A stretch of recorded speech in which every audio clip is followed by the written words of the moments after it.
mulai untuk presentasinya. Sebelum itu, perkenalkan, nama saya Muhammad Fajar Malutfi dan saya dari Ridwan. Langsung aja kita mulai.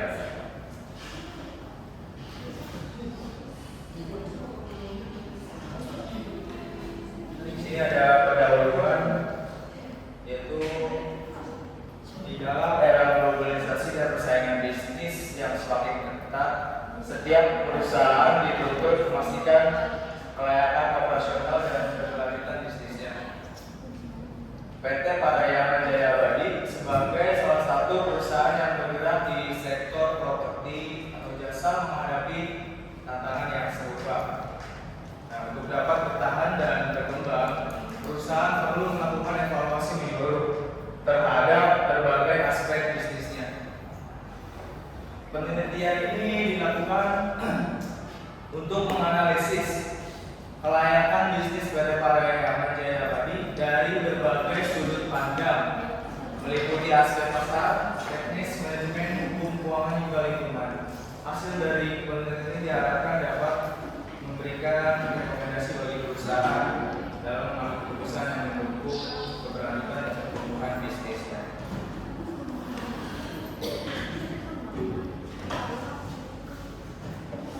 Yang pertama, apa definisi studi kelayakan bisnis?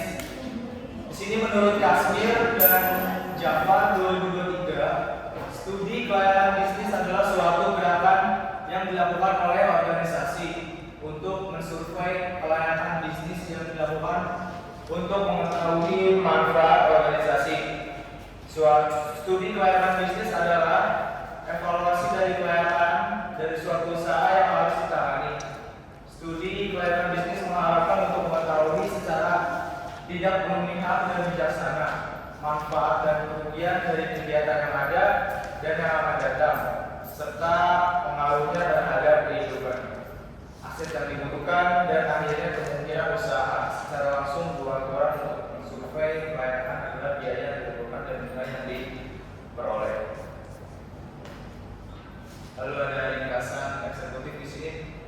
PT Parahyangan Abadi merupakan salah satu perusahaan yang bergerak di bidang perdagangan besar berbagai macam barang, industri, aplikasi, konsultan, manajemen, dan agent properti. Dengan global dedikasi dan pengalaman yang tinggi, kami siap untuk melakukan pelayanan umum dan khusus bagi seluruh customer kami dengan penuh keramahan dan profesionalisme serta pelayanan yang memuaskan.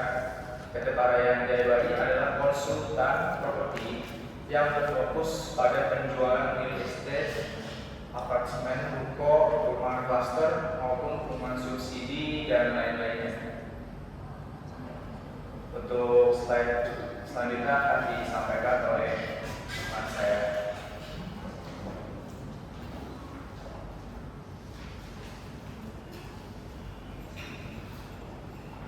Baik, untuk selanjutnya, untuk visi dan misinya di properti di Parahyangan Jaya Abadi menjadi perusahaan yang unggul dan terdepan di bidang konsultan dan jasa pelayanan properti, renovasi dalam paket produk, menjadi konsultan dan properti yang mampu melayani dan kebutuhan konsumen dalam mewujudkan yang memiliki yang diinginkan. Visi dan misi ini selanjutnya kita sampaikan. Untuk misinya memberikan pelayanan terbaik secara profesionalisme, memberikan keuntungan yang maksimal bagi perusahaan dan mitra bisnis, memberikan keselamatan, kesehatan, dan kesejahteraan karyawan, ikut mengembangkan potensi-potensi properti di Indonesia. Aspek pasar dan pemasaran. Untuk pasar adalah tempat bertemunya antara penjual dan pembeli dan melakukan transaksi barang atau jasa. Pasar merupakan sebuah mekanisme pertukaran barang dan jasa yang alamiah dan telah berlangsung sejak awal peradaban manusia. Untuk pemasaran, pengertian pemasaran atau marketing saat ini bukan sekedar menjual dengan dimensi yang pendek, akan tetapi pemasaran untuk saat ini dengan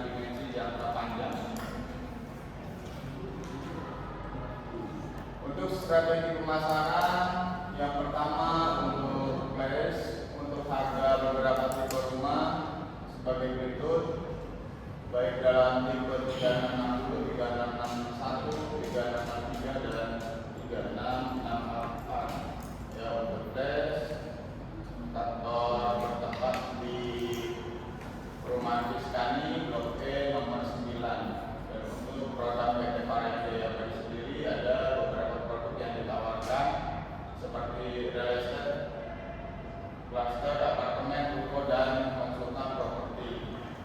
Untuk bagian promosi, PT Paraya Jaya Abadi mempromosikan dengan menggunakan media sosial seperti Instagram, TikTok, WhatsApp. Ada juga dengan mempromosikan secara website dan secara mulut ke mulut.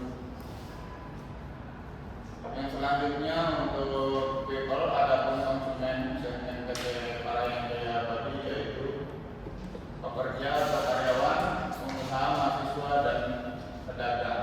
Dari hasil wawancara tersebut, pada konsumen PT Jaya Abadi memberikan pelayanan dengan cukup baik, bersikap ramah, sopan, dan santun.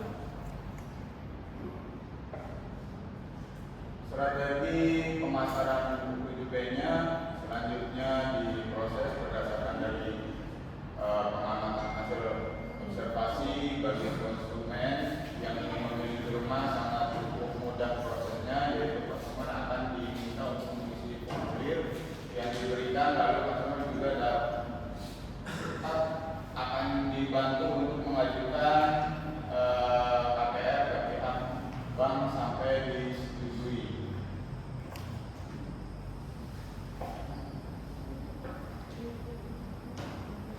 Untuk selanjutnya analisis SWOT-nya, yang pertama untuk SWOT-nya melakukan analisis pasar dan risiko untuk mengidentifikasi area yang dijanjikan, membangun dan memelihara hubungan yang menguntungkan dengan pihak terkait, meminta permintaan stabil, kebutuhan akan tempat tinggal dan ruang usaha, membuat properti menjadi komoditas penting dalam jangka panjang. Selanjutnya daya tarik investasi, properti sering dianggap sebagai investasi yang aman di tengah ketidakstabilan ekonomi.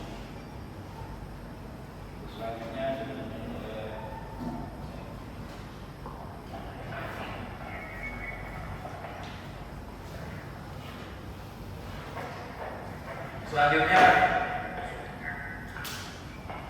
Selanjutnya ada weakness, sensitivitas terhadap perubahan ekonomi, kelemahan umum dalam bisnis properti, fluktuasi pasar dan penurunan daya beli dapat mempengaruhi harga potensi properti dan permintaan. Biaya pemeliharaan properti membutuhkan biaya rutin untuk perawatan, renovasi, dan pengolahan. Resiko pengosongan jika properti tidak disewakan, potensi kegagalan dan penurunan sementara. Biaya tetap berjalan, pasar yang sensitif, harga properti sangat dipengaruhi oleh kondisi ekonomi dan suku bunga.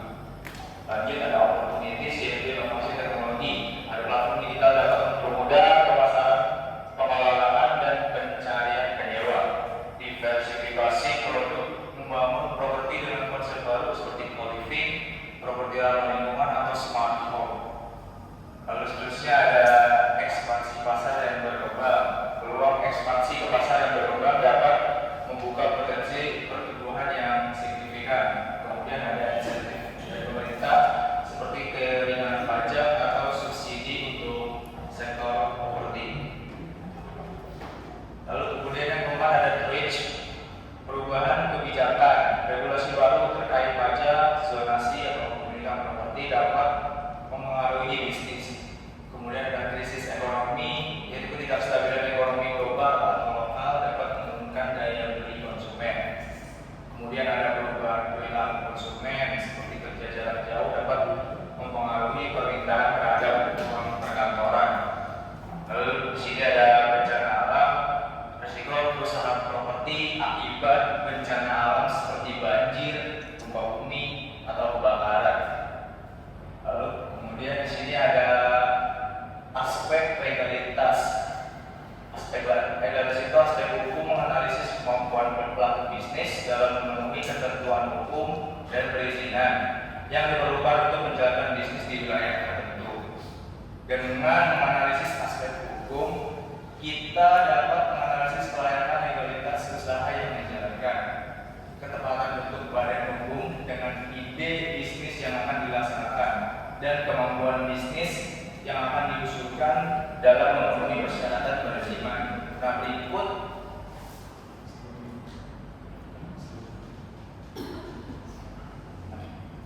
ini contoh kelegalitasan pada PT Parahyangan Jaya. Lanjut. Sini aspek sumber daya manusianya itu ada komisaris, direktur utama, administrasi, marketing, dan accounting. Kemudian aspek teknologi yaitu menggunakan platform digital yang digunakan PT Parahyangan Jaya untuk dapat mempermudah pemasaran, pengelolaan, dan pencarian penyewa. Di sini juga ada aspek finansial. Yang pertama ada biaya investasi awal, saudara tabel yang diberikan, biaya investasi, dan seterusnya. Lalu ada biaya tetap dan biaya iklan. Lalu ada biaya variabel.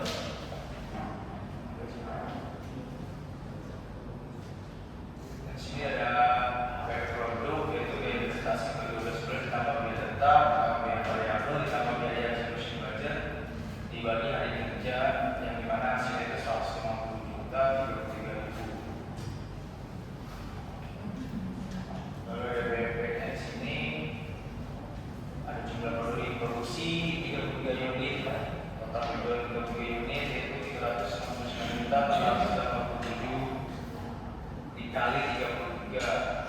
Terus hasilnya di biaya unit yang rupiah itu 15 juta 830, bawahnya yang per unitnya salah. Yang per unitnya 15 juta 830, yang rupiahnya 620 juta. Lanjut. Ada ROI, return of investment, untuk konversi kas bisa total modal, yang dimana hasilnya tidak 1,2 sekian. Kemudian ada payback period. Investasi awal yang diperlukan 3 tahun 222.500 dibagi 369.687 juta, yang dimana hasilnya 0,561. Di sini payback period sebesar 5,5 bulan, berarti PT Parahyangan Jaya untuk mengembalikan investasi kembali sebesar 225.500 waktu 5,5 bulan, menunjukkan payback period lebih pendek, artinya investasi lebih cepat kembali, yang biasanya lebih disukai karena resikonya yang lebih rendah.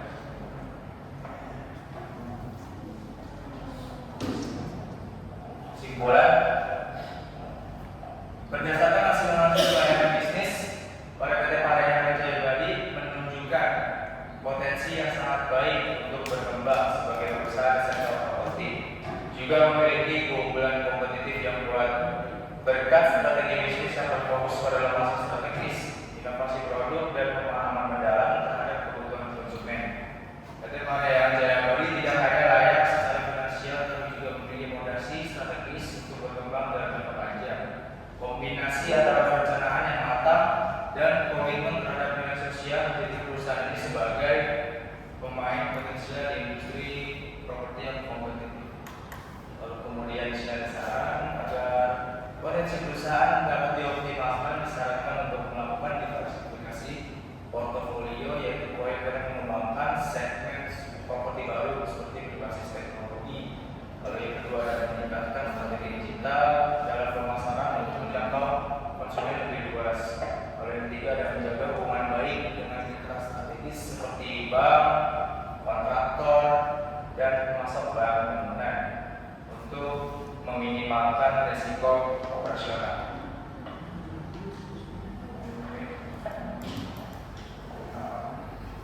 Baik, untuk